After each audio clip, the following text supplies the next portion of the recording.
Nós novamente tivemos problemas técnicos. Pessoal, sim, eu estava falando sobre os liberais moderados, certo? Ou seja, era um pessoal monarquista que defendia a limitação do poder real e apoiava a coroação de Dom Pedro II, certo? Era o pessoal, uma aristocracia agrária do sudeste brasileiro, né? E quem dava as cartas lá era o padre Feijó, certo? Os liberais exaltados, já defensores do federalismo, ou seja, de autonomia para as províncias, certo? Não sei se vocês lembram que lá atrás, no governo de Dom Pedro I, certo? Ele pegou todo o poder e centralizou em si, certo? Se tá com dúvida lá, olha lá dá uma olhadinha lá na aula passada ou dá uma voltadinha lá no governo de Dom Pedro, beleza? Aí, certo? Sim. E havia monarquistas e republicanos nesse grupo. O pessoal que participava era, ou seja, era a classe médica, grupos urbanos, classes rurais do sul e nordeste. E o chefe aí era Cipriano Barata. Agora prestem atenção, prestem atenção. Quem estava envolvido nesses grupos aí, vocês estão notando uma coisa? Não? Se não notaram, ou seja, são pessoas que têm o quê? Uma instrução, certo? Um estudo e não esquece disso, certo? Presta atenção nisso aí, certo? Os restauradores, o nome já diz, monarquistas que defendiam o retorno de Dom Pedro, certo? Assim como os liberais, logicamente, os liberais com um certo limite para o governo do rapaz, certo? Ó, restauradores, grandes comerciantes e burocratas, certo? Localizados no litoral. E o chefe era José Bonifácio. Mas eles começaram a perder um pouquinho de força com a morte de Dom Pedro I, certo? E com um tempo, eles começaram a se aproximar e se juntar aos liberais moderados que, digamos, compactuavam praticamente das mesmas ideias, certo? Vamos embora.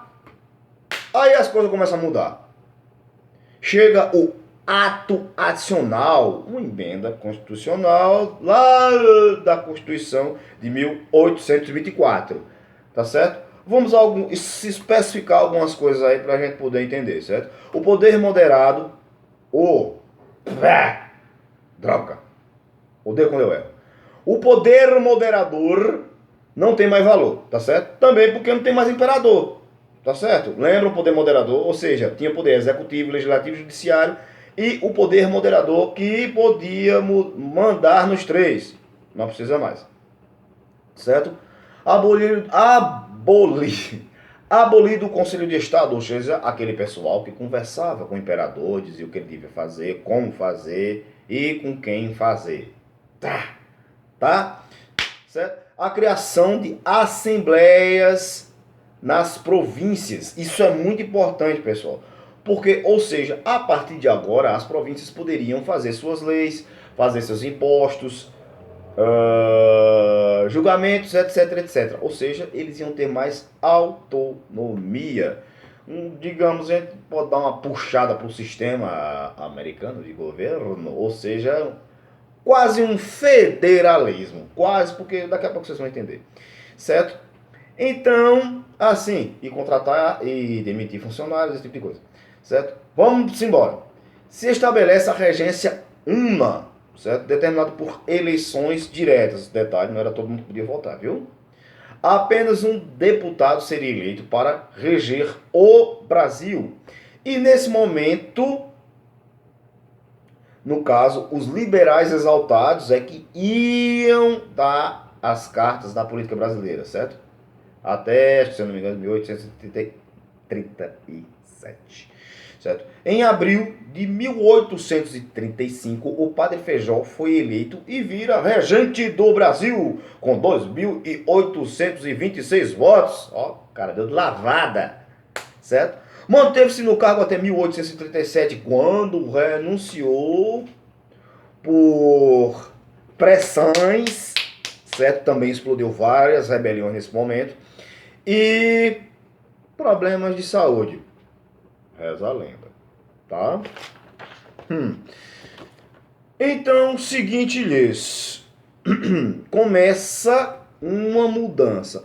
Ou seja, por exemplo, eram 3, né, pessoal? Agora só são 2 grupos. Então, galerinha linda do meu coração, o que acontece?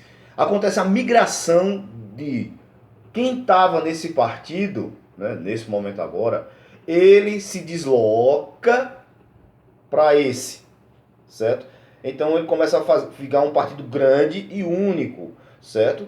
E muitas vezes quem estava nesse mesmo partido também, alguns vão para o outro, certo? Existe essa migração de partido e acaba virando só 2 partidos, ou seja, liberais e conservadores, certo? Os liberais eram membros dos liberais exaltados e moderados, eles se juntam, porque também eles queriam a mesma coisa, a volta do imperador e tudo mais, logicamente com alguns limites e tudo mais, certo? Os conservadores, certo? Membros dos restauradores e liberais moderados, certo? Ou seja, os caras que queriam a monarquia, mas também os caras que queriam a monarquia, logicamente, dentro de um padrão, como é que eu vou dizer, republicano ou até mesmo parlamentarista, digamos assim, certo? O rei existe, mas não tem tanto poder, tá? E com a renúncia de Feijó, quem entra é Pedro Araújo Lima. No caso, agora quem dá as cartas no poder são os conservadores. Aí nesse momento agora a política ela dá uma regredida, que inclusive até tem um termozinho chamado, né, que é o momento do regresso. Por que, professor, o momento do regresso? Porque eles começam a centralizar o poder, ou seja, eles começam a diminuir os poderes das províncias, certo? E, logicamente, repressão violentíssima. Vacilou, era curso de leão, chilindró, cadeia. E para os movimentos revoltosos que nós iremos estudar, que explodiram país afora, certo? A balaiada e a sabinada. O fuzil cantou, pessoal, nesse negócio aí. Foi. E a lei interpretativa, né, do ato adicional de 1840 também começou a complicar tudo, essas coisas aí. Mas, vamos embora. Como os liberais perderam o espaço político, suas medidas estavam sendo modificadas, ou seja, a questão do regresso.